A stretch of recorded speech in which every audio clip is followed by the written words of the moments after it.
Hello student, कैसा आप? Student, आज हम लोग लाइट रिफ्लेक्शन एंड रिफ्रैक्शन के नेक्स्ट टॉपिक में डिस्कस करेंगे मिरर एंड इट्स टाइप, और साथ ही साथ हम लोग डिस्कस करेंगे पार्ट्स ऑफ द मिरर, यानी मिरर के कितने पार्ट्स होते हैं। क्लास बहुत इंपॉर्टेंट है, बने रहिए मेरे साथ। माई सेल्फ मोहम्मद अकरम और आप फिजिक्स ट्यूटोरियल पर हैं, द प्लेस ऑफ फिजिक्स। आइए स्टूडेंट समझते हैं कि मिरर क्या होती है।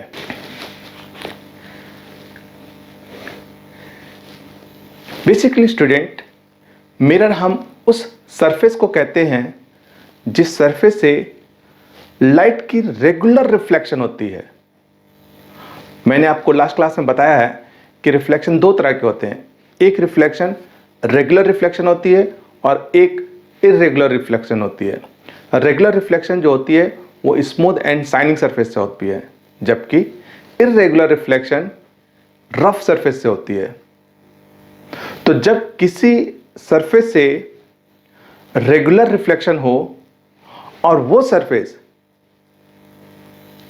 स्मूथ एंड शाइनिंग हो, साथ ही साथ जो लाइट रिफ्लेक्ट हो रही है वो लाइट लॉ ऑफ रिफ्लेक्शन को फॉलो करती हो, तो हम ऐसे सरफेस को मिरर कहते हैं। Yes, so the surface from which regular reflection take place and the reflected light follow the law of reflection is called mirror. अब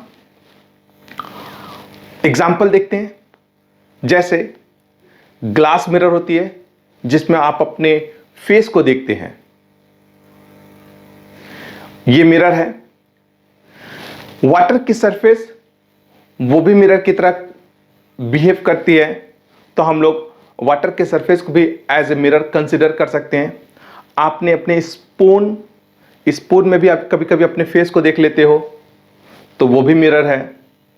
तो मिरर का मतलब हम लोग सिर्फ ये नहीं समझेंगे कि जो ग्लास वाली मिरर होती है उसे ही हम लोग मिरर कहते हैं। मिरर किसी भी सरफेस को कह सकते हो जिसमें इमेज आपकी दिख जाए। जिस सरफेस में आपकी इमेज दिख जाए, समझ जाइए कि उस सरफेस से रेगुलर रिफ्लेक्शन हो रही है और वो एक मिरर है। आई थिंक आपको समझ में आ गया होगा कि मिरर मीन्स एक ऐसा सरफेस जिससे रेगुलर रिफ्लेक्शन होती हो। एक ऐसा सरफेस जिससे रेगुलर रिफ्लेक्शन होती हो, उसको हम लोग मिरर कहते हैं। हम लोग जिस मिरर को डिस्कस करेंगे वो है ग्लास मिरर। ग्लास मिरर में क्या होता है स्टूडेंट, उसकी एक सरफेस स्मूथ एंड शाइनिंग होती है जहां से रेगुलर रिफ्लेक्शन टेक प्लेस होती है, और दूसरा सरफेस कोटिंग किया हुआ रहता, ओपेक होते हैं। तो हम लोग उसी मिरर को डिस्कस करेंगे। इसलिए हम लोगों ने इस मिरर को दो पार्ट्स में डिवाइड किया हुआ है। पहला plane mirror and the second spherical mirror. जो प्लेन मिरर होते हैं उसकी जो रिफ्लेक्टिंग सरफेस होती है वो प्लेन एंड स्ट्रेट होती है, और दूसरा सरफेस कोटिंग किया हुआ रहता है। और जो दूसरे टाइप का मिरर होता है जिसे हम लोग स्फेरिकल मिरर कहते हैं, ये मिरर बेसिकली किसी स्फेरिकल ग्लास का पार्ट होता है। स्फेरिकल ग्लास का पार्ट होता है। जैसे आप मान लो आपके पास एक ट्रांसपेरेंट बल्ब है, तो बल्ब को आप ब्रेक कर दो, उसके एक पार्ट को कोटिंग कर दो, तो वो एक स्फेरिकल मिरर बन जाएंगे। तो स्फेरिकल मिरर बेसिकली क्या होता है कि किसी कोई ग्लास होती है, स्फेरिकल ग्लास होती है, उसी का एक पार्ट होता है। इसलिए हम लोगों ने स्फेरिकल मिरर को दो पार्ट में डिवाइड किए हुए हैं। फर्स्ट पार्ट देखिए, इसको देखिए, इसमें क्या है कि इसकी रिफ्लेक्टिंग सरफेस आउटवर्ड है, कर्व आउटवर्ड है, जबकि इसके इनर पार्ट पर कोटिंग की गई है। तो अगर किसी स्फेरिकल मिरर का रिफ्लेक्टिंग सरफेस कर्व आउटवर्ड हो, यानी स्फेयर के सेंटर से बाहर की ओर हो, तो फिर हम उसे कॉन्वेक्स मिरर कहते हैं। यानी वो मिरर जिसका रिफ्लेक्टिंग सरफेस कर्व आउटवर्ड हो, यानी वो स्फेरिकल सरफेस के सेंटर से अवे हो उसकी रिफ्लेक्टिंग सरफेस, तो उसे हम लोग कॉन्वेक्स मिरर कहते हैं। और जो दूसरे कैटेगरी का मिरर है वो है कॉनकेव मिरर। कॉनकेव मिरर क्या होता है कि इसका जो रिफ्लेक्टिंग सरफेस होती है वो कर्व इनवर्ड होती है, यानी स्फेरिकल सरफेस के सेंटर के टुवर्ड्स, और जो इसका आउटवर्ड पार्ट होता है वो कोटिंग की हुई रहती है। तो बेसिकली हम लोगों ने स्फेरिकल मिरर को दो पार्ट में डिवाइड किया है। First part is convex mirror जिसका आउटवर्ड पार्ट रिफ्लेक्टिंग होता है, और दूसरा कॉनकेव मिरर जिसके इनवर्ड पार्ट रिफ्लेक्टिंग होते हैं।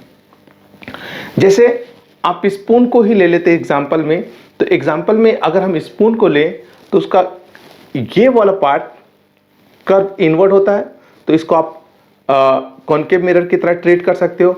और ऐसे देखोगे तो कर्व आउटवर्ड होता है, तो उसको आप कॉन्वेक्स मिरर की तरह ट्रीट कर सकते हैं। तो स्पून में दोनों टाइप के मिरर होते हैं, कॉनकेव मिरर भी होते हैं और कॉन्वेक्स मिरर भी होते हैं।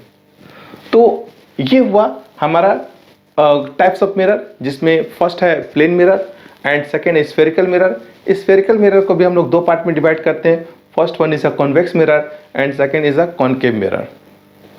ये जो बेटा कॉन्वेक्स मिरर होती है इसको हम लोग एक और नाम से जानते हैं, इसे हम लोग एक और नाम देते हैं, that is diverging mirror. Diverging mirror, diverging mirror इसलिए इसको कहते हैं क्योंकि ये लाइट को जो है ना डाइवर्ज करती है ना, एक तरह से आप कह सकते हो लाइट को स्कैटर्ड करती है, तो ये लाइट को डाइवर्ज करती है, इसलिए हम लोग इसको डाइवर्जिंग मिरर के नाम से भी जानते हैं। और ये जो कॉनकेव मिरर है इसे भी हम लोग एक नाम से जानते हैं, that is converging mirror. Converging mirror, converging mirror का मतलब ये हुआ कि ये लाइट को कन्वर्ज करती है, यानी जो लाइट होती है वो किसी पॉइंट पर जाकर के कन्वर्ज हो रही होती है, किसी पॉइंट पर जाकर के मिल रही होती है, तो इसका मतलब वो लाइट को कन्वर्ज कर रही है, इसलिए हम लोग इसको कन्वर्जिंग मिरर भी कहते हैं। तो कॉनकेव मिरर का एक और नाम है कन्वर्जिंग मिरर, और कॉन्वेक्स मिरर को हम लोग डाइवर्जिंग मिरर कहते हैं क्योंकि ये लाइट को डाइवर्ज करती है ना, और आउटवर्ड रिफ्लेक्ट करती है बेसिकली, तो हम इसको डाइवर्जिंग मिरर कहते हैं और इसे कन्वर्जिंग मिरर कहते हैं। तो ये है हमारा टाइप्स ऑफ मिरर। अब हम लोग देखेंगे कि जो मिरर्स होते हैं उसके कितने पार्ट्स होते हैं, है ना, मिरर में कौन कौन से पार्ट्स होते हैं। तो आइए देखते हैं parts of the mirror. Parts of the mirror में स्टूडेंट हम लोग बात करेंगे कि मिरर के कौन कौन से पार्ट्स होते हैं। तो इसमें सबसे पहला पार्ट आता है इसका सेंटर ऑफ कर्वेचर। जैसे देखिए स्टूडेंट, ये मिरर है, अब ये मिरर है तो ये किसी स्फीयर का पार्ट है, किसी स्फेरिकल सरफेस का पार्ट है। तो इस स्फेरिकल सरफेस की जो सेंटर होती है, जिसका ये मिरर पार्ट होता है, उसी सेंटर पॉइंट को हम लोग सेंटर ऑफ कर्वेचर कहते हैं। समझिए बात को, क्या कह रहा हूं मैं कि अगर ये मिरर है तो ये किसी स्फीयर का पार्ट है, किसी स्फेरिकल सरफेस का पार्ट है, तो इस स्फेरिकल सरफेस की एक सेंटर होगी। ये जो स्फेरिकल सरफेस की सेंटर है, इसी सेंटर को हम लोग इस मिरर का सेंटर ऑफ कर्वेचर कहते हैं। तो अगर किसी ने आपसे पूछा कि सेंटर ऑफ कर्वेचर क्या है, तो सिंपली आप कह दो कि ये जो मिरर जिस स्फेरिकल सरफेस का पार्ट होगा उसकी एक सेंटर होगी, उसी सेंटर को हम लोग सेंटर ऑफ कर्वेचर कहते हैं। आई बात समझ में? अब हम लोग बात करते हैं इसके सेकेंड पॉइंट। सेकेंड पॉइंट क्या है? पोल। देखिए आपका ये मिरर है, आपका ये मिरर है, चलिए हम लोग इसको एक नेमिंग दे देते हैं कि ये ए बी है। तो ये जो ए बी मिरर है, इस मिरर की एक मिडिल पॉइंट होगी, एक सेंटर पॉइंट होगा। मिरर का not a centre of curvature, ये जो मिरर आपके पास है इस मिरर का एक सेंटर पॉइंट होगा, एक मिडिल पॉइंट होगी। इसी मिडिल पॉइंट को हम लोग पोल कहते हैं, मिरर का पोल कहते हैं। अगर मान लो आपसे किसी ने पूछा कि आप इस पोल को निकालोगे कैसे, कैसे कंफर्म होगा, अगर आपके पास एक मिरर दिया हुआ है तो आप उस मिरर का पोल कैसे बताओगे? तो वो बहुत इजी है। आप क्या करो, एक स्ट्रिंग लो और उस स्ट्रिंग को यहां से लेकर के यहां तक उसको ले जाओ, यानी इस एंड से लेकर के इस एंड तक लाओ, और फिर क्या करो, उस स्ट्रिंग को टू पार्ट्स में डिवाइड कर लो, टू इक्वल पार्ट्स में, और टू इक्वल पार्ट्स में डिवाइड करने के बाद एक पार्ट को यहां रखो और देखिए उसका दूसरा पार्ट कहां जा रहा, तो आप देखोगे स्टूडेंट, उसका जो दूसरा पॉइंट होगा, दूसरा पार्ट होगा, वही पार्ट उसका पोल कहलाएगा, यानी वो इस पॉइंट पर आएगा। सो ये एक सिंपल वे है जिससे हम लोग मिरर के पोल को फाइंड आउट कर सकते हैं। तो पोल ऑफ द मिरर समझ में आएगी कि पोल ऑफ द मिरर क्या होता है। पोल मीन्स सेंटर पॉइंट या middle point of the mirror is known as pole. Okay, now what is the third part? Third part है प्रिंसिपल एक्सिस। प्रिंसिपल एक्सिस क्या होता है? देखिए, ये मिरर आपके पास है, ये पोल है, ये सेंटर ऑफ कर्वेचर है। आप एक इमेजिनरी लाइन कंसीडर करो, imaginary line, it should not be a realistic, it is a imaginary line. एक इमेजिनरी लाइन मान लो और वो मानो कि वो लाइन सेंटर ऑफ कर्वेचर और पोल से होता हुआ क्रॉस कर रहा है और वो मिरर के दोनों साइड एक्सटेंडेड होनी चाहिए, यानी इस साइड भी हो सकता है और उस साइड भी हो सकता है। तो आप एक ऐसी इमेजिनरी लाइन लो जो सेंटर ऑफ कर्वेचर और पोल से होता हुआ क्रॉस कर रहा हो, उससे होते हुए जा रहा हो, उसी पॉइंट, उसी लाइन को, उसी इमेजिनरी लाइन को हम लोग मिरर का प्रिंसिपल एक्सिस कहते हैं। उसे हम लोग मिरर का प्रिंसिपल एक्सिस कहते हैं। तो अगर आपसे पूछा जाता है कि प्रिंसिपल एक्सिस क्या है, तो आप सिंपली बोलो प्रिंसिपल एक इमेजिनरी लाइन है, यानी रियल में ड्रॉ नहीं हुआ होता है। हम लोग मानते हैं कि एक ऐसी लाइन जो सेंटर ऑफ कर्वेचर और पोल से होते हुए जा रही हो, उसे ही हम लोग प्रिंसिपल एक्सिस कहते हैं। तो सेंटर ऑफ कर्वेचर क्या है, पोल क्या है और प्रिंसिपल एक्सिस क्या है, ये क्लियर है। अब ये नेक्स्ट पार्ट में बात करते हैं, रेडियस ऑफ कर्वेचर। देखिए स्टूडेंट, रेडियस ऑफ कर्वेचर क्या होता है? जैसे आप देखो, ये मिरर है हमारा, ये मिरर है, और ये मिरर जो है किसी स्फीयर का पार्ट है। ये हमारा मिरर है, ये हमारा मिरर है, और ये मिरर किसी स्फीयर का पार्ट है। अब ये स्फीयर है तो उसकी एक रेडियस भी होगी। तो इसी रेडियस को जिसका मिरर पार्ट होता है, उसी रेडियस को हम लोग कहते हैं रेडियस ऑफ कर्वेचर। यानी रेडियस ऑफ कर्वेचर क्या हुआ? It is a radius of sphere, it is a radius of sphere of which mirror is a part. यानी जिस स्फीयर का मिरर पार्ट होता है उसे ही हम लोग कहते हैं radius of sphere, radius of curvature. उसे हम लोग रेडियस ऑफ कर्वेचर कहते हैं।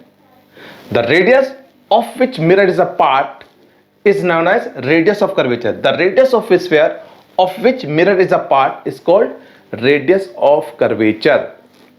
So radius of curvature clear है। Then now aperture.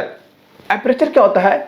Aperture देखिए स्टूडेंट, क्या होता है कि जैसे आप देख रहे हो ये आपका मिरर है, तो ये मिरर की विड्थ है, यहाँ A से लेकर के B तक जो मिरर की विड्थ है, बेसिकली हम लोग इसके डायमीटर को कहते हैं अपर्चर। यहां से लेकर के एक डॉट डॉट लाइन ऐसे ले जाओ बी तक, ए से लेकर के बी तक एक डॉटेड लाइन ले जाइए। तो ये जो ए से बी तक का जो डॉटेड लाइन होगा उसे ही हम लोग अपर्चर कहते हैं। यानी आप यहां से लेकर के एक डॉटेड लाइन आप बी तक ले जाओ, यानी आपका ये मिरर है, आपका मिरर है, तो यहां से लेकर के ये जो लाइन होती है ए बी, इसे कहते हैं डायमीटर ऑफ द मिरर, इसे कहते हैं डायमीटर ऑफ द मिरर या aperture of the mirror. This is that. यहां से लेकर के यहां तक का जो एक सीधी लाइन जाएगी उसे ही हम लोग एपर्चर और डायमीटर ऑफ द मिरर कहते हैं। एपर्चर ऑफ मिरर या डायमीटर ऑफ द मिरर। सो आप सिंपल वे में ये भी कह सकते हो व्हाट इज द एपर्चर। तो aperture is the diameter of the mirror, यानी ए से लेकर के बी तक का जो डायमीटर होगा मिरर की, उसे ही हम लोग एपर्चर कहते हैं। ध्यान से समझिए, एपर्चर क्या है कि मिरर की जो डायमीटर होती है, यानी ए से लेकर के बी तक, उस डायमीटर को ही हम लोग एपर्चर कहते हैं। So this is the aperture, this is the aperture. Aperture, diameter of the mirror, diameter of the mirror, ठीक है। Diameter of the mirror is known as aperture. Aperture. What is the aperture of the mirror? देखिए student, aperture क्या होता है? जैसे आपका ये mirror है A और B, A से B आपका मिरर है, तो इस मिरर की एक साइज होगी। साइज का मतलब है कि A से लेकर के B तक एक लाइन ऐसे ड्रॉ कर दीजिए, स्ट्रेट लाइन, है ना, लाइक दिस कि A से B तक आपने एक स्ट्रेट लाइन ड्रॉ किया। तो ये A से B तक जो लाइन ड्रॉ कर रहे हैं, ये वो पार्ट है जहां से लाइट एक्चुअली रिफ्लेक्ट होती है ना, यानी इतने ही पार्ट से लाइट रिफ्लेक्ट होती है। तो ये जो साइज है मिरर की, इसी साइज को हम लोग एपर्चर कहते हैं, साइज ऑफ द मिरर। इसको आप एक अनदर वे में ऐसे डिफाइन कर सकते हो कि डायमीटर ऑफ द मिरर, यानी ए से लेकर के बी तक, this is also known as diameter of the mirror. तो डायमीटर ऑफ द मिरर और size of the mirror is known as aperture. Size of the mirror या डायमीटर वो part होते हैं जहां से एक्चुअल में ray of reflection take place होते हैं। So the size of the mirror और diameter of the mirror is known as aperture. Aperture A से बी तक, this is the aperture. Okay, अब बात करते हैं इसके next part, that is principal focus. आइए देखते हैं।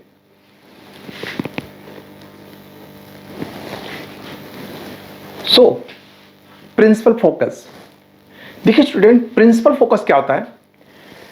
आपका ये मिरर है और ये प्रिंसिपल एक्सिस है।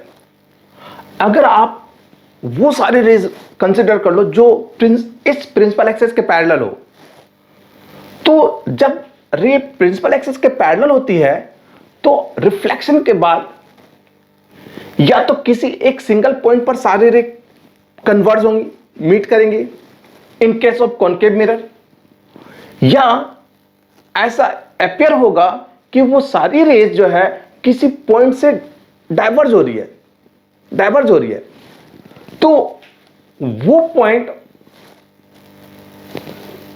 जहां पर वो कन्वर्ज होती है लाइट या जहां से डाइवर्ज होती है, उसी पॉइंट को हम लोग प्रिंसिपल फोकस कहते हैं। ये प्रिंसिपल फोकस है, it's a principal focus. F, it's a principal focus.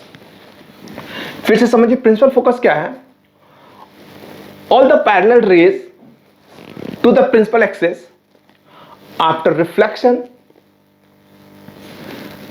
meet or converge at a given point on the principal axis, or it is in case of concave mirror, or appears to be diverged from the given point of a mirror in case of convex mirror is called principal axis। यानी या तो किसी point पर वो meet कर रही होगी in case of a concave mirror, उस पॉइंट को फोकस कहेंगे, या किसी पॉइंट से डाइवर्ज हो रही होगी in case of a convex mirror, उसे हम लोग फोकस कहते हैं। It's a principal focus. So I hope आपको समझ में आ गया होगा प्रिंसिपल फोकस क्या है, कि all the parallel rays after reflection either meet at a given point on the principal axis or appears to be diverged from a given point from the principal axis. This point is known as principal focus. This point is known as principal focus. I hope clear हो गया होगा। अब हम लोग देखते हैं focal length क्या होती है। सो नाउ फोकल लेंथ, देखिए फोकल लेंथ क्या होता है। ये आपका मिरर है, ये आपका फोकस है, ये आपका पोल है। तो पोल से लेकर के फोकस तक की जो डिस्टेंस होगी, पोल से फोकस तक की जो डिस्टेंस होती है, उसे ही हम लोग फोकल लेंथ कहते हैं। यानी we can say the distance between the pole and principal focus, the pole and principal focus is called focal length. The distance between pole and principal focus is known as focal length. Focal length. And now एक बहुत important relation between the focal length and radius of curvature, और ये आपको mind में रखने, क्योंकि ये paper में पूछे जाते हैं, बोर्ड में बहुत इंपॉर्टेंट है, ये हमेशा पूछे गए हैं। तो क्या हमें देखना है कि focal length and radius of curvature के बीच में क्या रिलेशन है। Focal length and radius of curvature, आपको पता है रेडियस ऑफ कर्वेचर का मतलब पोल से लेके सेंटर ऑफ कर्वेचर तक का डिस्टेंस, यानी रेडियस ऑफ द स्फीयर। ये जो रेडियस ऑफ स्फीयर है और ये जो फोकल लेंथ है, इन दोनों में एक इंपॉर्टेंट रिलेशन है। और वो रिलेशन क्या है कि ये जो फोकल लेंथ होती है वो रेडियस ऑफ कर्वेचर की हाफ होती है। यानी रेडियस ऑफ कर्वेचर जितनी होगी उसका हाफ होता है फोकल लेंथ।